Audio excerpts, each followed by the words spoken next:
Hi every one, this is from SEBI and academy. இன்னைக்கு நம்ம Dinamani news பேப்பரில் இருக்கக்கூடிய கரண்ட் அஃபேர்ஸ் பார்க்கலாம். ஸோ ஃபஸ்ட்டு பார்த்தீங்க அப்படின்னா, நேபாளத்தில் திடீர் வெள்ளம் 100 பேர் உயிரிழப்பு. ஸோ நேபாளத்தில் இருக்கக்கூடிய ரஷ்வா மாவட்டத்தில் பார்த்தீங்கன்னா போடே கோஷியாரில் வெள்ளப்பெருக்கு ஏற்பட்டிருக்கு. ஸோ இதனால் பாதிக்கப்பட்ட அந்த மாவட்டங்கள் பார்த்தீங்கன்னா நேபாளத்தில் இருக்கக்கூடிய ரஷ்வா, நுவாஹாட், தாடி. ஸோ இங்கே பார்த்தீங்கன்னா ஆல்ரெடி நுவாஹாட், ரஹவா மாவட்டங்களில் 8 நீர்மின் நிலையங்களும் அதே மாதிரி புதிதாக கட்டப்பட்ட 5 நீர்மின் நிலையங்களும் இதனால பாதிக்கப்பட்டிருக்கு. அதே மாதிரி 100க்கும் மேற்பட்ட அந்த மனிதர்கள் பார்த்தீங்கன்னா இறந்து போயிருக்காங்க. ஸோ எதனால இது நிகழ்ந்துச்சு அப்படின்னு பார்க்கும்போது, நேபாள திபெத் எல்லையில் மலைப்பகுதியில பார்த்தீங்கன்னா நிலவிய நிலையற்ற தன்மையால் பனிப்பாறைகள் சரிந்து லெஹண்டே நதிக்குள்ள விழுந்திருக்கு. ஸோ அது வழியா கோஷியார்ல அது வழியா பார்த்தீங்கன்னா திரிசூலி ஆற்றுக்கும் இந்த வெள்ளப்பெருக்கானது பரவி இருக்கு. ஸோ அதே நேரத்தில் பார்த்தீங்கன்னா இந்த பனிப்பாறை சரிந்து விழுறதுக்கு முன்னாடி அங்கே ஒரு ரெக்டர் அளவு 4.4 அளவில் ஒரு எர்த்துக்குவேக் ஏற்பட்டிருக்கு. ஸோ அதனால தான் பார்த்தீங்க அப்படின்னா இந்த பனிப்பாறை விழுந்து ஆறின் மூலமாக இந்த வெள்ளப்பெருக்கு நேபாளில் பார்த்தீங்கன்னா மிகப்பெரிய ஒரு வெள்ளப்பெருக்கம் ஏற்பட்டிருக்கு. தகுதி நீக்க மனுக்கள் 20 திரிபுவனால் அதிருப்தி எம்பிக்கள் பதிலளிக்க நோட்டீஸ். ஸோ இந்த topic group 1 main syllabus paper 3 பாலிட்டியில் பார்த்தீங்கன்னா நமக்கு ஷெடியூல்ஸில் கவர் ஆகும். ஸோ நம்ம ஒரிஜினல் கான்ஸ்டியூஷனில் பார்த்தீங்கன்னா 1950ஆம் ஆண்டு ஜனவரி 26 நடைமுறைக்கு வரும்போது மொத்தம் 8 ஷெடியூல்ஸ் தான் இருந்திருக்கும். ஸோ 9th ஷெடியூல் பார்த்தீங்கன்னா ஃபஸ்ட்டு கான்ஸ்டியூஷன் அமெண்ட்மெண்ட் 1951 ஆட் பண்ணியிருப்பாங்க. ஸோ அதுக்கப்புறமா 10th ஷெடியூல் பார்த்தீங்க அப்படின்னா 52nd கான்ஸ்டியூஷனல் அமெண்ட்மெண்ட் 1985 ஆட் பண்ணியிருப்பாங்க. ஸோ இந்த 10th ஷெடியூல் பார்த்தீங்க அப்படின்னா ஆன்டி டிஃபெக்ஷன் லா, அதாவது கட்சி தாவல் தடை சட்டத்தினுடைய அந்த ப்ரொவிஷன்ஸ் தான் நமக்கு ஆன்டி டிஃபெக்ஷன் லால இருக்கும். ஸோ இந்த ஆன்டி டிஃபெக்ஷன் லா 52வது சட்டத்திட்டத்தின்படி 1985ஆம் ஆண்டு தான் கொண்டு வந்திருப்பாங்க. ஸோ இதன் அடிப்படையில் பார்த்தீங்கன்னா ஒரு கட்சியிலிருந்து 1/3 மெம்பர்ஸுக்கு குறைவாக இன்னொரு கட்சியில போய் ஜாயின் பண்ணாங்கன்னா அவங்கள என்ன பண்ணுவாங்கன்னா தகுதி நீக்கம், கட்சி தாவல் தடை சட்டத்தின்படி என்ன பண்ணிட்டு இருந்தாங்கன்னா தகுதி நீக்கம் பண்ணிட்டு இருந்தாங்க. ஸோ அதுக்கப்புறமா இந்த 91st constitution amendment 2010 schedule amendment பண்ணியிருப்பாங்க. ஸோ அமெண்ட்மெண்ட் பண்ணி, அதாவது ஒரு பார்ட்டில பார்த்தீங்கன்னா 2/3 மெம்பர்ஸ் இன்னொரு பார்ட்டியில போய் ஜாயின் பண்ணாங்கன்னா அவங்கள என்ன பண்ண முடியாது, தகுதி நீக்கம் பண்ண முடியாது. ஸோ அதுக்கு கீழே குறைவாக மெம்பர்ஸ் இன்னொரு பார்ட்டியில போய் ஜாயின் பண்ணாங்க அப்படின்னா அவங்கள தகுதி நீக்கம் பண்ண முடியும். ஸோ இதில் பார்த்தீங்கன்னா நமக்கு இந்த திரிபுவனால் காங்கிரஸ்ல டோட்டலாக 28 மெம்பர்ஸ் இருந்திருப்பாங்க எம்பிஸ். ஸோ அவங்களில் 20 எம்பிஸ் பார்த்தீங்க அப்படின்னா இன்னொரு பார்ட்டியில போய் ஜாயின் பண்ணிடுச்சு. தனியாக அவங்க ஒரு பார்ட்டி ஃபார்ம் பண்ணாங்கன்னா அவங்கள டிஸ்குவாலிஃபை பண்ணுவாங்க. ஆன்டி டிஃபெக்ஷன் லா சட்டத்தின்படி இன்னொரு பார்ட்டியில் என்ன பண்ணான்னா போய் ஜாயின் பண்ணலாம் அவங்க. ஸோ 2/3 மெம்பர்ஸ் ஜாயின் பண்ணாங்கன்னா அவங்கள சட்ட நீக்கம் கட்சி தாவல் தடை சட்டத்தின்படி நீக்கம் பண்ண முடியாது. ஸோ இப்போ இவங்க இன்னொரு கட்சியில போய் ஜாயின் பண்ணும்போது அவங்களுக்கு எதிரான அந்த மனுக்களை பார்த்தீங்க அப்படின்னா லோக்சபாவா இருந்தால் ஸ்பீக்கர் கிட்ட கொடுப்பாங்க, ராஜ்யசபாவா இருந்து சேர்மேன் கிட்ட கொடுப்பாங்க. ஸோ அந்த ஆன்டி டிஃபெக்ஷன் லா படி அந்த தகுதி நீக்கத்தை தீர்மானிக்க கூடியவர் யார் அப்படின்னா ஸ்பீக்கர். ஸோ ராஜ்யசபா அப்படின்னா சேர்மேன் தான் அதை முடிவு பண்ணக்கூடியவர். ஸோ இது ஆன்டி டிஃபெக்ஷன் லா கொண்டு வரும்போது ஸ்பீக்கர் தான் அதனுடைய ஃபைனல் டிசிஷன் மேக்கராக இருந்திருப்பாங்க. அதுக்கப்புறமா 1992 கிஹோத்தோ ஹொலகான் கேஸ். ஸோ இந்த கேஸில் தான் சுப்ரீம் கோர்ட் என்ன சொல்லியிருப்பாங்க அப்படின்னா, நாங்கள் இதை தகுதி நீக்கம் ஸ்பீக்கர் பண்ணாலுமே இல்லைன்னா ராஜ்யசபாவில் சேர்மன் பண்ணாலே அதை நாங்கள் ஜுடிஷியல் ரிவ்யூ பண்ணோம் அப்படிங்கிறத ஜூரிஸ்டிக்ஷன் கொடுத்துருப்பாங்க. ஸோ தற்போது பார்த்தீங்கன்னா இந்த திரிபுவனால் காங்கிரஸ்ல இருந்து 20 எம்பிக்கள் பார்த்தீங்க அப்படின்னா இன்னொரு பார்ட்டியில் போய் ஜாயின் பண்ணியிருப்பாங்க. ஸோ அவங்களுக்கு எதிராக அந்த விசாரணை மேற்கொள்வதற்காக அந்த பார்ட்டி பார்த்தீங்க அப்படின்னா ஸ்பீக்கர் கிட்ட மனுக்களை கொடுத்துருப்பாங்க. ஸோ அதன் அடிப்படையில் தான் பார்த்தீங்க அப்படின்னா மக்களவை செயலகம் அந்த 20 எம்பிஎஸ்க்கு அவங்களுடைய பதிலை அளிப்பதற்கான 7 நாட்கள் கொடுக்கப்பட்டிருக்கு. அடுத்ததா தமிழகத்தில் உலக தமிழ் மாநாடு. ஸோ இந்த topic group 1 prelims syllabus unit 6ல பார்த்தீங்கன்னா கவர் ஆகும். ஸோ தமிழ் தென்றல் திருவிக்கா அவருடைய பிறந்த நாள் பார்த்தீங்கன்னா ஆகஸ்ட் 26, 1883ஆம் ஆண்டு பிறந்திருப்பார். ஸோ இவருடைய வருகைக்கு பிறகுதான் பார்த்தீங்க அப்படின்னா அந்த புலவர் நடையில இருந்த தமிழ் மொழியானது எளிய மக்களுக்கும் புரியும் வண்ணம் வகையிலான அந்த கருத்துக்கள் கட்டுரைகள் நிறைந்த தமிழ் நடையாக மாற்றப்பட்டிருக்கும். ஸோ இவர் வந்து பெருமையாக தமிழ் தென்றல் அப்படின்னு அழைக்கப்படுகிறார். ஸோ இவருடைய அந்த நாளிதழ்கள் பார்த்தீங்க அப்படின்னா தேசபக்தன் மற்றும் நவசக்தி. ஸோ இது வந்து டெய்லி நியூஸ் பேப்பராக இருந்திருக்கும், இது பார்த்தீங்கன்னா வீக்லியாக இருந்திருக்கும். ஸோ இவர் அதுக்கப்புறமா பார்த்தீங்க அப்படின்னா நமக்கு ரெட்டைமலை சீனிவாசன் அவர்களுக்கு திராவிடமணி அப்படிங்கிற பட்டத்தை வந்து வழங்கியிருப்பார். ஸோ இவருடைய அந்த பிறந்த நாளின் போதுதான் பார்த்தீங்க அப்படின்னா தமிழகத்தில் உலக தமிழ் மாநாடு வந்து நடத்தப்படும் அப்படிங்கிறத அமைச்சர் வந்து தெரிவிச்சிருக்காங்க. அடுத்ததா தமிழ்நாடு மாநில மனித உரிமை ஆணைய உறுப்பினர்கள் நியமனம். ஸோ இந்த topic group 1 prelim syllabus unit 4ல பார்த்தீங்கன்னா பாலிட்டியில் ஹியூமன் ரைட்ஸ் சார்ட்டர்ல வந்து கவர் ஆகும். ஸோ நமக்கு முதலாக united nation declaration of human rights, அதாவது செகண்ட் வேர்ல்டு வாருக்கு அப்புறம் பார்த்தீங்கன்னா உலகத்தில் இருக்கக்கூடிய அனைத்து மனிதர்களுக்கும் அந்த மனித உரிமை வந்து கொடுக்க வேண்டும் அப்படிங்கிற அந்த டிக்ளரேஷனை பார்த்தீங்கன்னா டிசம்பர் 10, 1948ஆம் ஆண்டு பாரிஸ்ல தான் என்ன பண்ணியிருப்பாங்கன்னா அந்த பிரகடனத்தை வந்து வெளியிட்டிருப்பாங்க. ஸோ அந்த டிசம்பர் 10 தான் நம்ம என்ன பண்றோம் அப்படின்னா மனித உரிமைகள் நாளாக வந்து நம்ம வந்து செலிப்ரேட் பண்ணோம். ஸோ அதுக்கப்புறமா நம்ம இந்தியாவில் பார்த்தீங்க அப்படின்னா 1993ஆம் ஆண்டு protection of human rights act வந்து கொண்டு வரப்பட்டிருக்கும். அதன் அடிப்படையில் பார்த்தீங்கன்னா சென்டரில் வந்து நமக்கு நேஷனல் ஹியூமன் ரைட்ஸ் கமிஷன் இருக்கும். அதே மாதிரி ஸ்டேட்டில் பார்த்தீங்கன்னா ஒவ்வொரு ஸ்டேட்லேயும் தனித்தனியாக ஸ்டேட் ஹியூமன் ரைட்ஸ் கமிஷன் வந்து இருக்கும். அதாவது மக்களுடைய அந்த மனித உரிமைகளை என்ன பாதுகாப்பதற்காக தான் இந்த அமைப்புகள் வந்து ஏற்படுத்தப்பட்டிருக்கும். ஸோ இதில் வந்து மெம்பர்ஸாக இருக்கக்கூடியவங்க ஸ்டேட் ஹியூமன் ரைட்ஸ் கமிஷன் அப்படின்னு சொல்லும்போது ரிட்டையர்டா serving chief justice of high court. So second member பார்த்தீங்க அப்படின்னா ரிட்டையர்டா serving judge of high court இல்லைன்னா டிஸ்ட்ரிக்ட் ஜட்ஜ். ஸோ டிஸ்ட்ரிக்ட் ஜட்ஜாக இருந்தாங்க அப்படின்னா அவங்களுக்கு வந்து 7 years எக்ஸ்பீரியன்ஸ் இருக்கணும். அதே மாதிரி பார்த்தீங்கன்னா நான் ஜுடிஷியல் மெம்பர். ஸோ இவங்க இந்த ஹியூமன் ரைட்ஸில் வந்து எக்ஸ்பீரியன்ஸ் உள்ளவங்களை என்ன பண்ணுவாங்கன்னா ஒரு மெம்பராக வந்து அப்பாயின்மெண்ட் பண்ணுவாங்க. ஸோ ஸ்டேட் ஹியூமன் ரைட்ஸ் கமிஷனில் வந்து இந்த 3 மெம்பர்ஸும் தான் இருப்பாங்க. ஸோ தற்போது பார்த்தீங்க அப்படின்னா சென்னை உயர்நீதிமன்ற ஓய்வு பெற்ற நீதிபதி RN மஞ்சுளா. ஸோ இவங்களை பார்த்தீங்கன்னா இந்த ஒரு மெம்பராக வந்து அப்பாயின்மெண்ட் பண்ணியிருக்காங்க. அதே மாதிரி ஓய்வு பெற்ற IAS அதிகாரி சுகந்தி அவர்களை பார்த்தீங்க அப்படின்னா நான் ஜுடிஷியல் மெம்பராக வந்து அப்பாயின்மெண்ட் பண்ணியிருக்காங்க. ஸோ இவங்களுடைய பதவி காலம் பார்த்தீங்க அப்படின்னா 70 years or 3 years. So human rights act பார்த்தீங்க அப்படின்னா நமக்கு 2003-2019ஆம் ஆண்டு அமெண்ட்மெண்ட் சேஞ்சஸ் வந்து கொண்டு வந்திருப்பாங்க. ஸோ அதுக்கு முன்னாடி இவங்களுடைய பதவி காலம் பார்த்தீங்க அப்படின்னா 5 வருடங்களாக இருந்திருக்கும். ஸோ இதன்படி தான் 3 ஆண்டுகளாக குறைக்கப்பட்டிருக்கும். ஸோ அதே மாதிரி 2019ஆம் ஆண்டுக்கு முன்னாடி பார்த்தீங்கன்னா அவங்களுடைய அந்த பதவி வந்து ரீஅப்பாயின்மெண்ட், அவங்க திரும்ப அதில் என்ன பண்ண முடியாதுன்னா அவங்க வந்து ரீஅப்பாயின்மெண்ட் வந்து பண்ண முடியாது. ஸோ 2019ல் எத்தனை தடவை வேணாலும் என்ன பண்ணலாம் அப்படின்னா அவங்களை வந்து ரீஅப்பாயின்மெண்ட் பண்ணலாம் அப்படிங்கிறத வந்து கொண்டு வந்திருப்பாங்க. தமிழக பள்ளி கல்விக்கு மத்திய அரசு ரூபாய் 5109 கோடி நிலுவை.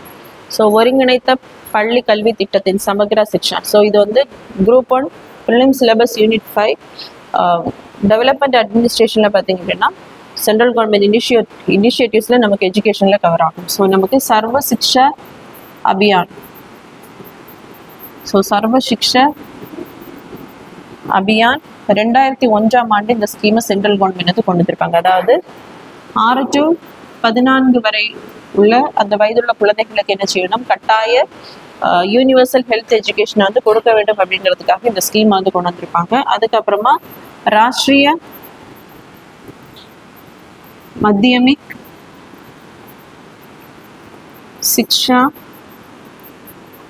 சிக்ஷா அபியான்.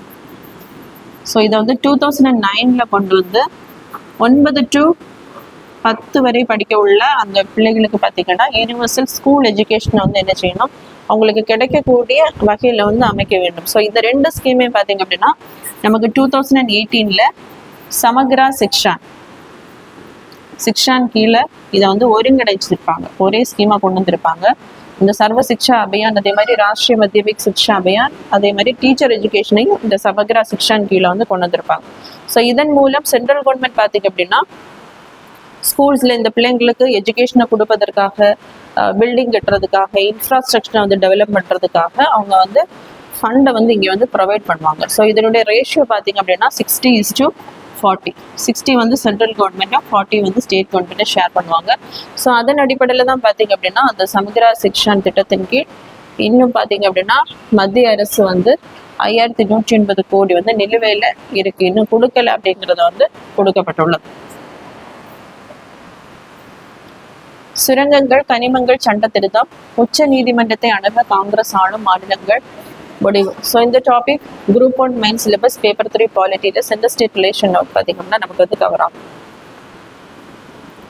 ஸோ ஆர்டிகிள் 246 தான் பார்த்தீங்க அப்படின்னா சென்டர் ஸ்டேட்ஸுக்கான அந்த administrative relation, legislative relation, financial relation, அதாவது அட்மினிஸ்ட்ரேஷன்ல மாநிலங்களுக்கும் மத்தியத்திற்கும் என்னென்ன உரிமைகள் இருக்கு, லெஜிஸ்லேச்சர் சட்டம் ஈட்டுறதுக்கு என்னென்ன சப்ஜெக்ட்ஸ்ல 2 பேருக்கு உரிமை இருக்கு, ஃபினான்ஷியல்ல டாக்ஸ் எல்லாம் போடுறதுக்கு எதுல உரிமை இருக்கு அப்படிங்கிறதா நமக்கு 246 சொல்லப்பட்டிருக்கும். ஸோ அதற்காக பார்த்தீங்க அப்படின்னா அந்த சம்மந்த ஷெட்யூல்ல தனித்தனியா எல்லாத்துக்குமே அந்த சப்ஜெக்ட்ஸ் வந்து கொடுக்கப்பட்டிருக்கும். இதுல நமக்கு அந்த மாநில அரசுகள் பார்த்தீங்க அப்படின்னா முன்னாடி கனிம வளங்கள் மீது பார்த்தீங்க அப்படின்னா இங்கே இருக்கக்கூடிய அந்த மினரல்ஸ்ல அவங்க வந்து சென்ட்ரல் கவர்மெண்ட்டை கன்சிடர் பண்ணாமலே என்ன பண்ணலாம், அவங்க வந்து டேக்ஸை வந்து போட்டுக்கலாம். என்ன டேக்ஸ் வேணாலும் இந்த மினரல்ஸ் இந்த கம்பெனிஸ் மேலே அவங்க என்ன பண்ணலாம்னா போடலாம். ஆனால் அதை வந்து அட்மினிஸ்ட்ரேஷன் பண்ணக்கூடியது அப்படி அதுக்கான ரூல்ஸ் எல்லாம் மெயின்டைன் பண்ணுறது யாருன்னா சென்ட்ரல் கவர்மெண்ட். ஸோ இவங்க வந்து டேக்ஸ் வந்து இவங்களே என்ன பண்ணலாம்னா வரி வந்து விதிச்சுக்கலாம். ஆனால் அந்த லெஜிஸ்லேட்டிவ் ஃபங்க்ஷன்ஸை வந்து ரெகுலேட் பண்ணுறது, ஸோ இவங்களை இதெல்லாம் major minerals, minor minerals, so எப்படி இதை கன்சர்வேஷன் பண்ணலாம், இதெல்லாம் ரெகுலேட் பண்ணக்கூடியது யார் அப்படின்னா சென்ட்ரல் கவர்மெண்ட். ஸோ அதுக்காக மைன்ஸ் அண்ட் மினரல்ஸ்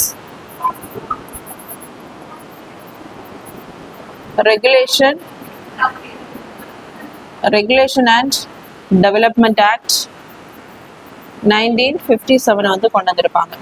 ஸோ இதன் அடிப்படையில் தான் ரெகுலேட் பண்ணியிருப்பாங்க. தற்போது பார்த்தீங்க அப்படின்னா இந்த சட்டத்தை வந்து அமெண்ட்மெண்ட் பண்ணியிருக்காங்க. அதாவது முன்னாடி ஸ்டேட் கவர்மெண்ட் என்ன பண்ணலாம், டைரக்டாகவே அவங்க சென்ட்ரலுடைய கன்சர்ன் இல்லாமலே டாக்ஸஸ் வந்து போடலாம். இனிமே அப்படி பண்ண முடியாது. எல்லா மாநிலங்களுக்கும் ஒரே விதமாக அந்த டாக்ஸ் வந்து இருக்கிறதுக்காக சென்ட்ரல் கவர்மெண்ட் கிட்ட ஒரு டாக்ஸ் போடுறதுக்கு முன்னாடி சென்ட்ரல் கவர்மெண்ட் கிட்ட கேட்டு தான் என்ன பண்ணணும் அப்படிங்கிறத இந்த சட்ட திருத்தத்தின்படி கொண்டு வந்திருக்காங்க. ஸோ ஒரு சென்ட்ரல் ஸ்டேட்டுக்கு இடையில அந்த பிரச்சனைகள் வரும்போது நம்ம ஆர்டிகிள் 131 அடிப்படையில் பார்த்தீங்கன்னா ஒரிஜினல் ஜூரிஸ்டிக்ஷன் வந்து சுப்ரீம் கோர்ட்ல தான் போக முடியும். ஸோ அதன் அடிப்படையில் தான் பார்த்தீங்க அப்படின்னா இந்த இப்போ நிறைய ஸ்டேட்ஸுக்கு வருமானம் வந்து இந்த டேக்ஸ்லேருந்து, மினரல் டேக்ஸ்லேருந்து தான் வரும். ஸோ அதற்காக தான் பார்த்தீங்க அப்படின்னா இதனால் பாதிக்கப்படக்கூடிய கேரளம், கர்நாடகம், தெலுங்கானா, ஜார்க்கண்ட் உள்ளிட்ட மாவட்டங்கள் வந்து இந்த ஆர்டிகல் 131 ஒரிஜினல் ஜூரிஸ்டிக்ஷன் அடிப்படையில் பார்த்தீங்கன்னா சுப்ரீம் கோர்ட்ல வந்து கேஸ் ஃபைல் பண்ண இருக்காங்க. தமிழ் வழியில் படித்தோருக்கு இடஒதுக்கீடு ஒரு முறை மட்டுமே சலுகை பெற முடியும். புதிய திருத்த மசோதாவுக்கு ஆளுநர் ஒப்புதல். ஸோ நமக்கு இங்கே பார்த்தீங்கன்னா தமிழ்நாட்டில் வந்து ரிசர்வேஷன் 69% ரிசர்வேஷன் இருக்கு. அதாவது பிசிக்கு 30%, இதில் 3.5% பார்த்தீங்கன்னா பிசி முஸ்லீம்ஸுக்கு வந்து வழங்கப்படுது. அதுக்கப்புறமா எம்பிசிக்கு 20%. நெக்ஸ்ட் பார்த்தீங்க அப்படின்னா ஷெட்யூல்டு கேஸ்ட்டுக்கு 18%. இதில் வந்து அருந்ததியருக்கு 3%. இதில் ஹொரிசாண்டல் ரிசர்வேஷன் வழங்கப்படுது. எஸ்டிக்கு பார்த்தீங்க அப்படின்னா 1%. ஸோ மொத்தம் பார்த்தீங்க அப்படின்னா 69% வந்து ரிசர்வேஷன் வந்து வழங்கப்படுது. ஸோ இதனுடைய அந்த எவால்யூஷனை பார்த்தோம் அப்படின்னா நமக்கு கான்ஸ்டியூஷன் நடைமுறைக்கு வரும்போது எஸ்சி அண்ட் எஸ்டிக்கு 16% தான் ரிசர்வேஷன் இருந்திருக்கும். அதுக்கப்புறமா பார்த்தீங்க அப்படின்னா அந்த செண்பக ராஜன் துறை வழக்கில் வந்து அவங்க வந்து பிசிக்கு ஆக்சுவலி முன்னாடியே நமக்கு ஜஸ்டிஸ் பார்ட்டி இங்கே வந்து நிறைய கவர்மெண்ட் ஆர்டர் அடிப்படையில் பிசிக்கு வந்து ரிசர்வேஷன் வந்து கொடுத்துருப்பாங்க. ஆனால் நம்மளுடைய ஒரிஜினல் கான்ஸ்டியூஷனில் பார்த்தீங்க அப்படின்னா சோஷியலி பேக்வர்டு கிளாஸஸுக்கு வந்து ரிசர்வேஷன் கொடுக்கலாம் அப்படிங்கிற அந்த ப்ரொவிஷன்ஸ் வந்து இருந்திருக்காது. ஸோ அதன் அடிப்படையில் இவங்க கண்டினியூஸாக என்ன பண்ணியிருப்பாங்க, கான்ஸ்டியூஷன் நடைமுறைக்கு வந்ததுக்கப்புறம் அந்த முன்னாடி இருந்த கவர்மெண்ட் ஆர்டர் வச்சு கொடுத்துருப்பாங்க. ஸோ செண்பக துரைராஜன் அப்படிங்கிறவங்க வந்து ஹைகோர்ட்டில் கேஸ் வந்து ஃபைல் பண்ணியிருப்பாங்க. அதாவது நம்மளுடைய கான்ஸ்டியூஷனில் கொடுக்கப்படலை, பேக்வர்டு கிளாஸஸ்க்கு வந்து ரிசர்வேஷன் கொடுக்கணும், ஆனால் என்ன பண்ணியிருக்காங்க, மெட்ராஸ் பிரசிடென்சியில் கொடுத்துருக்காங்க அப்படின்னு வழக்கு போட்டு மெட்ராஸ் ஹைகோர்ட்டும் அதை என்ன பண்ணியிருப்பாங்க அப்படின்னா அந்த ஆர்டரை வந்து ரிமூவ் பண்ணியிருப்பாங்க. அதாவது ஃபர்தராக நம்மளுடைய மெட்ராஸ் பிரசிடென்சியில் வந்து பார்த்தீங்கன்னா அப்பீலுக்காக சுப்ரீம் கோர்ட் கிட்ட போயிருப்பாங்க. ஸோ அவங்களுமே நம்மளுடைய கான்ஸ்டியூஷன்ல அதற்கான வழிமுறைகள் இல்லை அப்படிங்கிறதுக்காக நீங்க வேணா சட்ட திருத்தம் பண்ணிக்கலாம் அப்படிங்கிறத என்ன பண்ணியிருப்பாங்க, அறையுறுத்திருப்பாங்க. ஸோ அதன் அடிப்படையில் ஃபர்ஸ்ட் கான்ஸ்டியூஷனல் அமெண்ட்மெண்ட் 1951 கொண்டு வரப்பட்டு 15th ஆர்டிக்கிளில் 4th ப்ரொவிஷன் கொண்டு வந்திருப்பாங்க. சப் கிளாஸ் கொண்டு வந்து state is not prevented from give reservation to socially backward classes அப்படிங்கிறத கொண்டு வந்து முதலாக பிசிக்கு பார்த்தீங்கன்னா 25% வந்து கொடுக்கப்பட்டிருக்கும். இப்போ 1951 41% நமக்கு ரிசர்வேஷன் இருந்திருக்கும். அதுக்கப்புறமா 1969 பார்த்தீங்க அப்படின்னா சட்டநாதன் கமிட்டி வந்து தமிழ்நாடு கவர்மெண்ட் கருணாநிதி அவர்கள் இருக்கும்போது போட்டிருப்பாங்க. ஸோ அதன் அடிப்படையில் இந்த 25% பிசிக்குள்ளது 31 அதிகரிக்கப்பட்டிருக்கும். அதே மாதிரி எஸ்சி எஸ்டிக்கு 16 இருந்ததை பார்த்தீங்க அப்படின்னா 18 அதிகரிச்சிருப்பாங்க. ஸோ 49 மாறி இருக்கும். மறுபடியும் பார்த்தீங்கன்னா 1980 எம்ஜிஆர் ஆட்சிக்கு வந்த போது இந்த பிசிக்கு கொடுக்கக்கூடிய பிசி இது எஸ்சி எஸ்டி. ஸோ பிசி கொடுக்கக்கூடிய அந்த 31% 50 என்ன பண்ணியிருப்பாருன்னா அதிகரிச்சிருப்பாரு. எஸ்சி எஸ்டிக்கு 18 இருந்திருக்கும். மொத்தம் 68 மாறி இருக்கும். அதுக்கப்புறமா 1982 என்ன பண்றாங்க அப்படின்னா அந்த அம்பாசங்கர் கமிஷனை போட்டப்போ அவருடைய கமிஷன் என்ன ரெக்கமெண்டேஷன் கொடுத்துருக்கோம் அப்படின்னா இந்த 50% பிரிச்சு பேக்வர்டு கிளாஸஸுக்கு 30%, மோஸ்ட் பேக்வர்டு கிளாஸஸுக்கும் 20% கொடுங்க. ஸோ அந்த டைம்ல எம்ஜிஆர் இருந்திருப்பாங்க. அப்போ நடைமுறைப்படுத்தி இருக்க மாட்டாங்க. அதுக்கப்புறமா 1989 டிஎம்கே கவர்மெண்ட் வந்ததுக்கு அப்புறம் தான் என்ன பண்ணியிருப்பாங்கன்னா இதை பிரிச்சு 50% பிரிச்சு, அதாவது பிசிக்கு 30, எம்பிசிக்கு 20 அப்படிங்கிறத மாற்றிருப்பாங்க. அதுக்கப்புறமா இப்போ 68%. 1919 எக்ஸ்ட்ராவாக என்ன பண்ணியிருப்பாங்க அப்படின்னா 1% கூட ஷெட்யூல்டு ட்ரைப்ஸுக்காக தனியாக கொண்டு வந்திருப்பாங்க. ஸோ எஸ்சி எஸ்டிக்கு முன்னாடி 18 இருந்திருக்கும், எஸ்டிக்கு 1 கூட ஆட் பண்ணி 69% ரிசர்வேஷன் வந்து கொண்டு வந்திருப்பாங்க. தற்போது பார்த்தீங்க அப்படின்னா நமக்கு வழங்கக்கூடியது பிசிக்கு 30%, எம்பிசிக்கு பிசிக்கு 30 பிசி முஸ்லீம்ஸுக்கு 3.5% போயிடும் 20. அதுக்கப்புறமா எஸ்சிக்கு 18%, எஸ்டிக்கு 1% 69%. இதில் என்ன பண்ணுவாங்க அப்படின்னா ஹொரிசாண்டல் ரிசர்வேஷன் உள் ஒதுக்கீடா 20% யாருக்கு கொடுப்பாங்க, அந்த பிஎஸ்டிஎம்க்கு வந்து கொடுப்பாங்க, பர்சன்ஸ் ஸ்டடீட் இன் தமிழ் மீடியம். ஸோ இவங்களுக்கு வந்து அந்த தமிழ் மொழியில தமிழ்லே படித்தவங்களுக்கு வந்து இங்கே வந்து ரிசர்வேஷன் வந்து கொடுக்குறாங்க. ஸோ இந்த ரிசர்வேஷன் பார்த்தீங்க அப்படின்னா இந்த ரிசர்வேஷன் சட்டம் 2010 நம்மளுடைய தமிழக அரசால் வந்து கொண்டு வந்தப்பட்டிருக்கும். ஸோ இதை இப்போ வந்து அமெண்ட்மெண்ட் பண்ணியிருக்காங்க. ஸோ அமெண்ட்மெண்ட் பண்ணி தமிழ் வழியில் படித்தோருக்கு அரசு பணியில் முன்னுரிமை வழங்கும் சட்ட திருத்த மசோதா. இதில் பார்த்தீங்க அப்படின்னா ஒரே ஒரு முறை தான் என்ன செய்ய முடியும் அப்படின்னா ஒரு தடவை கவர்மெண்ட் எக்ஸாமில் அவங்க இந்த தமிழ் வழியை பயன்படுத்தி போயிட்டாங்கன்னா திரும்ப இன்னொரு எக்ஸாம் கிளியர் பண்ணும்போது என்ன செய்ய முடியாது, இந்த ஒதுக்கீட்டை வந்து பெற முடியாது அப்படிங்கிறத இந்த சட்ட திருத்தப்படி கொண்டு வந்திருக்காங்க. ஷாங்காய் ஒத்துழைப்பு மாநாடு சீன அதிபர் பிரதமர் மோடி சந்திக்க வாய்ப்பு. ஸோ நமக்கு இது பார்த்தீங்க அப்படின்னா ஷாங்காய் கோஆபரேஷன் ஆர்கனைசேஷன். இந்த topic group 1 main syllabus paper 3 international ஆர்கனைசேஷன்ல வந்து கவர் ஆகும். ஸோ இது வந்து முதல்ல பார்த்தீங்க அப்படின்னா ஷாங்காய் 5 அப்படிங்கிற அமைப்பு 1996 வந்து தொடங்கப்பட்டிருக்கும். ஸோ இதில் மெம்பர்ஸ் வந்து சீனா, ரஷ்யா, கசகஸ்தான், அடுத்ததான் கிர்கிஸ்தான், 4வதா பார்த்தீங்க அப்படின்னா தஜ்கிஸ்தான். ஸோ 5 நாடுகள் தான் இருந்திருக்கும். அதுக்கப்புறமா வந்து இப்போ டோட்டலாக பார்த்தீங்கன்னா இதில் வந்து 10 நாடுகள் இருந்திருக்கும். அதுக்கப்புறமா 2001 தான் இந்த ஷாங்காய் கோஆபரேஷன் ஆர்கனைசேஷன் அப்படிங்கிறது உருவாக்கப்பட்டிருக்கும். ஸோ தற்போது இதில் இருக்கக்கூடிய மெம்பர்ஸ் பார்த்தீங்கன்னா மொத்தம் 10. ஸோ அதுக்கப்புறமா இந்தியா பார்த்தீங்க அப்படின்னா 2007 தான் ஜாயின் பண்ணியிருப்பாங்க. அடுத்ததான் பாகிஸ்தான். 8 வந்து ஈரான். 9வது பார்த்தீங்க அப்படின்னா பெலாரஸ், உஸ்பெகிஸ்தான்.